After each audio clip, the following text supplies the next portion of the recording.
Welcome. I'm Beth Waltemath with Communications Ministry of Presbyterian Mission Agency, and I'm here with the Reverend Hodari Williams, team leader of New Life Presbyterian Church. And Hodari, it's great to be with you, and I just wanted an opportunity for you to introduce yourself and your church and tell us about what is special about New Life Presbyterian Church and why you will be hosting the Matthew 25 Summit, January 16th through 18th in 2024.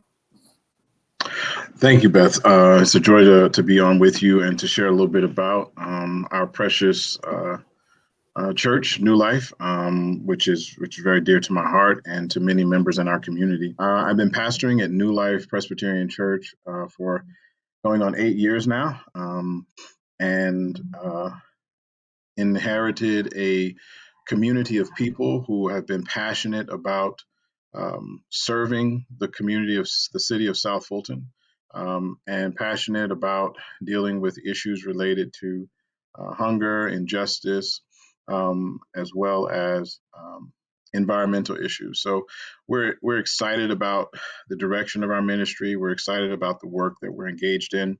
And when Matthew 25 was a possibility for us, it sort of bled into our vision of what we would like for the community to not only know about our church, but also about our denomination and what we're passionate about, issues of justice and righteousness. What are some of your favorite scriptures that you draw on to help people understand that the call to ministry and to Christ goes beyond our four walls and into the common good?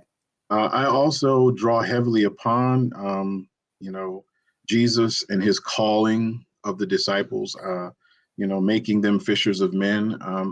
You've kind of have to reteach a lot of these texts that have been depoliticized and diluted, and the significance and their meaning has been stripped from them. But my understanding of that particular text is when Jesus calls them away from the fishing, he's calling them away from a system of exploitation and inviting them into something new, where they can begin to serve the community in the interest of the community. And then, of course, Matthew 25. Matthew 25 lays it out for us.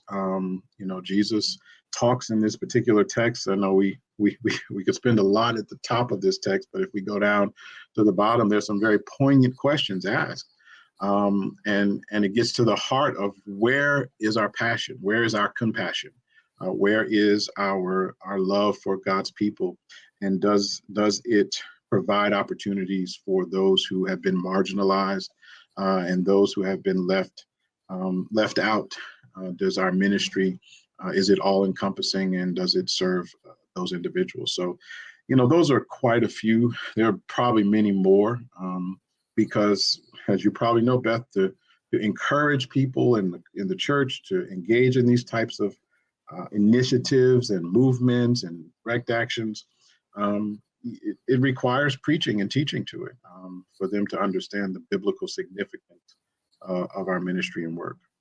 Have you ever encountered someone either in the church or outside the church who has said church shouldn't be political? And what is your response? Or what do you teach your congregants to say to people who might respond that way? Yeah, that's quite a bit of, unfortunately, in the African American context, that is something that is very prevalent, and that's strategic. In slave religion and slave culture, many of the enslaved were taught to separate the biblical text from any kind of social or political issues that were transpiring in their communities, and that was done strategically for a reason. They were not to use their faith in that way. So their faith was to be used to endure the trauma and to endure the oppression that they were experiencing. And then somewhere in the great by and by, here and there, the Lord would reward you for your suffering. When we begin to really critically look at these texts, and this is what I try to teach to the congregation, Jesus himself was, and it's a challenge for some people, but was very political.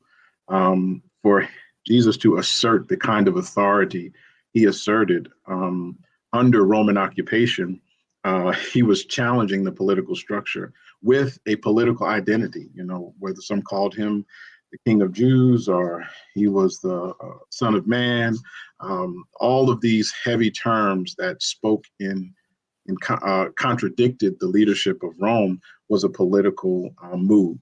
And to call people to action and to give them a subversive culture outside of Roman rule was a political act in and of itself. So, reteaching some of those things and helping people to engage the text a different way has opened the eyes of some.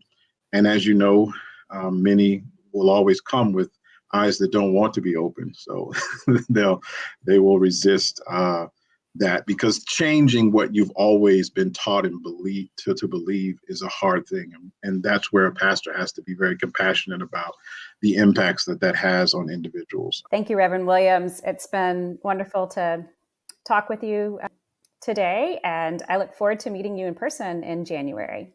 Likewise, Beth, thank you for the work that you're doing and providing all of this necessary information and communication to our denomination.